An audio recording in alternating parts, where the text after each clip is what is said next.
फडणवीस का समंदर जब वापस लौट कर आया तो महाराष्ट्र की राजनीति में एक नाथ को नाथ बना दिया। मीडिया वाले कह रहे हैं कि भाजपा नेता और कार्यकर्ता बहुत दुख में है क्योंकि फडणवीस को मुख्यमंत्री नहीं बनाया गया। कोई इसे मास्टर स्ट्रोक बता रहा है, लेकिन यकीन मानिए ये कोई मास्टर स्ट्रोक नहीं बल्कि मोदी स्ट्रोक है। और अब आप ये चक्रव्यूह देखिए, इस चक्रव्यूह के केंद्र में एक नाथ शिंदे है और उसके चारों ओर, उनके चारों ओर एक धुरी बनी हुई है। और इस धुरी में कौन है तब आपको समझ में आएगा कि ये मोदी स्ट्रोक क्या है। एक नाथ शिंदे केंद्र में और उसके जो धुरी में है वो शिवसेना है, उद्धव ठाकरे हैं, परिवारवादी राजनीति है पूरे देश की। इससे बहुत सारी चीजें हल हुई है, मैं अभी आपको एक एक करके बताऊंगा। इसी धुरी में शरद पवार हैं, कांग्रेस है, बाला साहेब ठाकरे भी हैं क्योंकि इस पूरे एपिसोड में उन्हीं का नाम सबसे ज्यादा आ रहा था। और आप आगे देखिए, बीएमसी चुनाव है, 2024 का लोकसभा चुनाव है, भारतीय जनता पार्टी का कैडर भी है और आखिर में ममता बनर्जी भी है। अब आपको जो मैं बताऊंगा आप आश्चर्य से भर जाएंगे। याद रखिएगा, इस मोदी स्ट्रोक से, एक नाथ शिंदे के एपिसोड से इसकी आंच ममता बनर्जी तक भी पहुंच रही है। और आप याद रखिए कि जब एक नाथ शिंदे बगावत कर रहे थे तो उनको ये पता ही नहीं था कि वो मुख्यमंत्री बनने वाले हैं। जब एक नाथ शिंदे और देवेंद्र फडणवीस दोनों एक साथ पीसी कर रहे थे तो इन दोनों को ही ये नहीं पता था कि राज्यपाल जिस शपथ ग्रहण समारोह को कराने वाले हैं उसमें जो तीसरी कुर्सी उप मुख्यमंत्री की लगी है उसमें देवेंद्र फडणवीस बैठने वाले हैं। यानी कुल मिलाकर देखें तो किसी को भी कुछ भी नहीं पता था, सिर्फ प्रधानमंत्री मोदी को छोड़ करके। और इसीलिए अंतिम समय तक हर कोई अचंभित रह गया। साथियों नमस्कार, मैं हरिश्चंद्र बर्णवाल। एक नाथ शिंदे को मुख्यमंत्री बनाकर और देवेंद्र फडणवीस को उप मुख्यमंत्री बनाकर प्रधानमंत्री मोदी ने एक तीर से कई निशाने साध लिए हैं। अब ये एपिसोड बहुत महत्वपूर्ण हो चला है देश की राजनीति में। एक नाथ शिंदे के मुख्यमंत्री बनने से ये साफ हो गया है कि अब हिंदुत्व का सबसे बड़ा चेहरा मोदी जी बन चुके हैं और ये आने वाले दिनों में आपको दिखने भी लगेगा। महाराष्ट्र में हिंदुत्व को लेकर दरअसल उद्धव ठाकरे ने जो खालीपन पैदा किया था उसे कोई भर सकता है तो वो सिर्फ मोदी जी हैं। एक नाथ शिंदे के मुख्यमंत्री बनने से उद्धव ठाकरे, देखिए बहुत बड़ा परिणाम है कि शिवसेना जो है वो ठाकरे परिवार से विहीन हो चुकी है। अब ठाकरे परिवार की हस्ती नहीं चलेगी, उसमें पिता बाला साहेब की विरासत पर एक नाथ शिंदे का अधिकार हो गया है। और यही नहीं, आप आगे बढ़कर देखिए तो कांग्रेस और एनसीपी भी बुरी तरह से हाशिए पर चली गई है। आप देखते चले जाइएगा, जो मैं बता रहा हूं वो रिपोर्ट भी आपको दिखा रहा हूं। एक नाथ शिंदे को मुख्यमंत्री बनाकर भाजपा ने क्या किया ये भी समझिए। भाजपा ने शिवसेना के अंदर एक नया नेतृत्व पैदा कर दिया है। ये वो नेतृत्व है जो मोदी सरकार के आगे, मतलब मोदी सरकार की बातों को मानती है, उनके विकास कार्यों को समझती है। आप याद कीजिए कि एक ऐसी शिवसेना आज तक आपको नजर आती थी जो हमेशा लड़ती रहती थी। मैं सरकार में भी है मगर सरकार से लड़ रही है, मोदी सरकार को लगातार परेशान करती थी। आपको ध्यान होगा कि जब देवेंद्र फडणवीस मुख्यमंत्री बने थे तब भी शिवसेना सत्ता के अंदर रहने के बाद भी विरोधी दलों की तरह बर्ताव करती थी। लेकिन अब ये स्थिति नहीं पैदा होगी। अब एक नाथ शिंदे के मुख्यमंत्री बनने का असर क्या है, इसे मैं आपको एक आर्टिकल दिखा रहा हूं। इस आर्टिकल को देखिए। इस आर्टिकल से ये समझ में आएगा कि उद्धव ठाकरे इस मोदी स्ट्रोक के साथ ही पावर, पार्टी, सम्मान और पिता की विरासत, सब चीज से हाथ धो बैठे हैं, बेदखल हो चुके हैं। आप ये समझ लीजिए। और ये हर कोई इस बात को समझ रहा है, खुद उद्धव ठाकरे भी इसी बात को समझ रहे हैं। और यही है प्रधानमंत्री मोदी का अगला मिशन। अगर इसे सही तरीके से समझना हो तो उनका एक बयान सुनाता हूं। ये बयान बड़े काम का है और ये बयान जो है 20 मई का है। सिर्फ 1 महीने पहले का है। इस बयान में उन्होंने ये बताया है कि किस प्रकार से परिवारवादी राजनीति इस देश को नुकसान पहुंचा रही है और इसे खत्म करने के लिए प्रधानमंत्री मोदी ने संकल्प ले रखा है। आप पहले पीएम का वो बयान सुनिए। परिवारवाद ने देश का कितना भयंकर नुकसान किया है।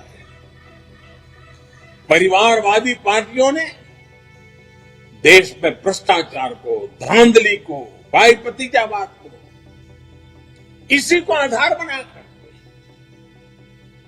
देश का बहुत मूल्यवान समय बर्बाद किया है। ये परिवारवादी पार्टियां आज भी देश को पीछे ले जाने पर तुली हुई है।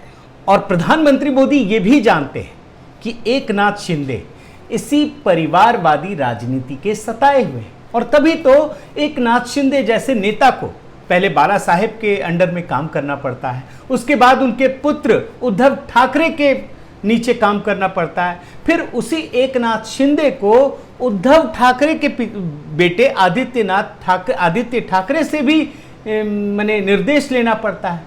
तो ये परिवारवादी राजनीति के ही तो सताए हुए हैं और यही बात प्रधानमंत्री मोदी जानते थे और इसके संकेत उन्होंने 20 मई को ही दे दिया था। आप उनका एक छोटा सा हिस्सा बयान का एक बार सुनिए। परिवारवाद की राजनीति में उस राजनीति से विश्वासघात खाने वाले देश के युवाओं का विश्वास सिर्फ और सिर्फ भाजपा ही लौटा सकती है। यानी प्रधानमंत्री मोदी एक ऐसे मिशन पर है जो कांटों से भरा है। वो एक साथ सभी परिवारवादी पार्टियों को चुनौती दे रहे हैं, एक साथ लड़ रहे हैं। और याद रखिए कि किस प्रकार उन्होंने अभी उत्तर प्रदेश का चुनाव हुआ तो किस प्रकार इन परिवारवादी पार्टियों को, जैसे अखिलेश यादव हो, मायावती हो या फिर जयंत चौधरी को, इसी परिवारवाद के आधार पर अप्रासंगिक बना दिया। और आप रिपोर्ट में ये सारी चीजें देख सकते हैं। वैसे तो नतीजे भी आपके सामने आए थे।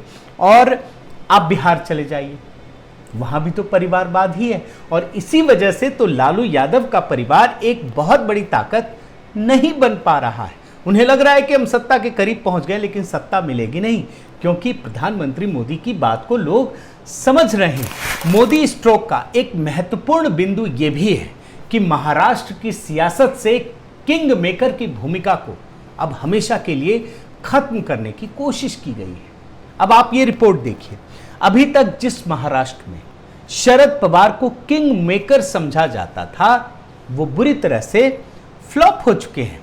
और आप याद रखिए कि ये वही शरद पवार हैं जिन्हें पूरे देश में अघोषित तौर पर महाराष्ट्र का किंग समझा जाता था।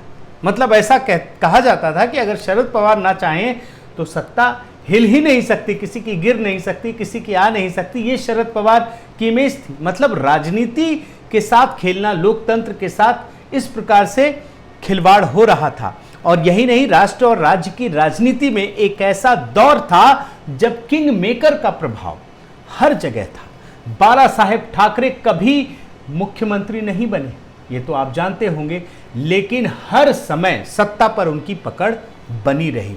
महाराष्ट्र में शिवसेना के मुख्यमंत्री तो बने, बाला साहेब तो नहीं बने, लेकिन बिना बाला साहेब ठाकरे के आदेश के पत्ता भी नहीं हिलता था। यही सच्चाई है। और प्रधानमंत्री मोदी ने किंग मेकर वाली ये जो भूमिका है ना, उन लोगों की नब्ज पकड़कर उन पर प्रहार करने का एक बड़ा काम किया है। मोदी स्ट्रोक का एक नतीजा ये भी निकला कि जो कांग्रेस और एनसीपी उद्धव ठाकरे की महत्वाकांक्षा की नैया पर सवार होकर आगे बढ़ रही थी, अब वो फिर से वो नैया डूब गई है।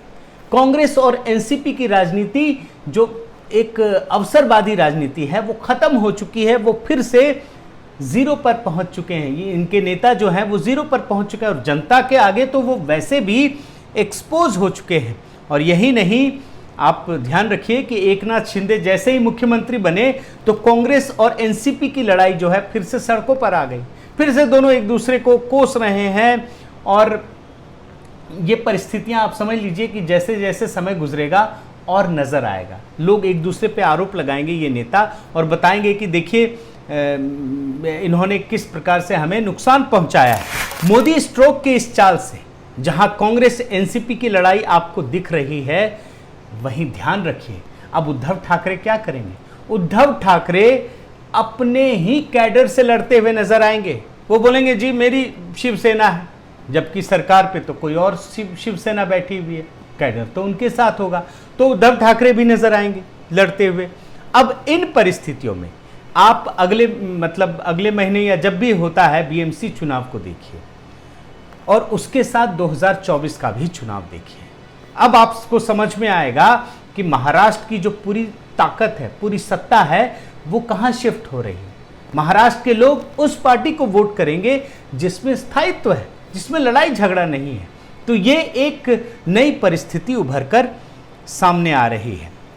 अब मैं आपको एक और कंडीशन दिखाता हूं। मान लीजिए कि देवेंद्र फडणवीस को मुख्यमंत्री बना दिया जाता तो क्या होता। देवेंद्र फडणवीस को मुख्यमंत्री बनाने से जो उद्धव ठाकरे हैं वो कांग्रेस और एनसीपी के साथ मिलकर जो मराठी अस्मिता का एक भाव है उसको उभारने की कोशिश करते और बोलते कि देखो जी कैसे मोदी शाह ने मिलकर के मराठी सेंटिमेंट्स को चुनौती देने का काम किया है। लेकिन अब ये स्थिति नहीं बनने वाली। क्यों? क्योंकि एकनाथ शिंदे उन्हीं की पार्टी के, वो असली शिवसेना है। और देखिएगा आने वाले समय में लीगल तौर पर भी वही बाला साहेब ठाकरे की असली विरासत को संभालते हुए नजर आएंगे। तो ये परिस्थिति पैदा हो रही है।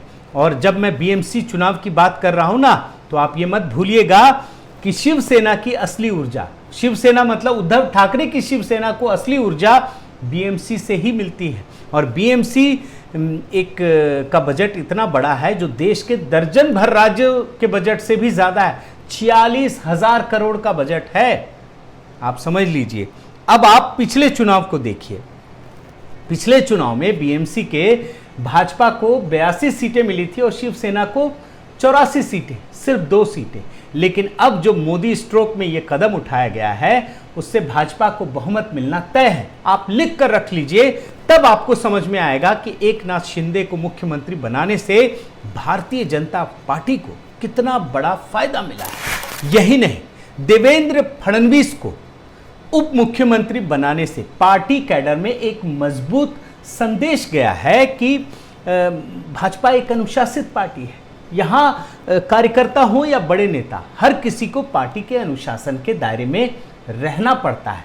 और इससे पार्टी कार्यकर्ताओं में एक जबरदस्त उत्साह है, उनमें एक जोश का संचार हुआ है। वो जानते हैं कि अगर भाजपा के साथ हैं तो अगर उच्च पद पर बैठ सकते हैं तो वो दूसरी जिम्मेदारियों को भी दे सकती है और उसे स्वीकार करना चाहिए। अब आपको आखिर में बंगाल की ओर देखना चाहिए। देखिए, मुख्यमंत्री बने एकनाथ शिंदे महाराष्ट्र के और खलबली मची है कहां पर? बंगाल में। टीएमसी ममता बनर्जी के यहां खलबली मची है। अब मैं आपको ये बात क्यों कह रहा हूं, ये समझिए कि जब एकनाथ शिंदे बगावत कर रहे थे और वहां पे टिके हुए थे गुवाहाटी में, तो कौन विरोध करने पहुंचा था? ममता बनर्जी की बाइट सुनी थी ना आपने। और टीएमसी के कार्यकर्ता होटल के बाहर पहुंच गए थे, विरोध प्रदर्शन कर रहे थे।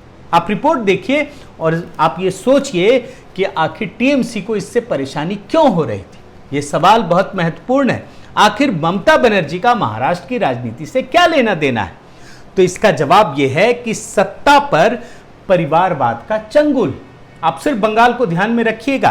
काम करने का अलोकतांत्रिक तरीका, गुंडागर्दी, भ्रष्टाचार करने के बावजूद विरोध करने का अधिकार न देना, मतलब सब कुछ खत्म कर देना। और ऐसे में महाराष्ट्र की राजनीति से यह संदेश निकला है कि तृणमूल कांग्रेस के साथ भी यही परिस्थिति पैदा हो सकती है, यही सब कुछ हो सकता है वहां पर भी।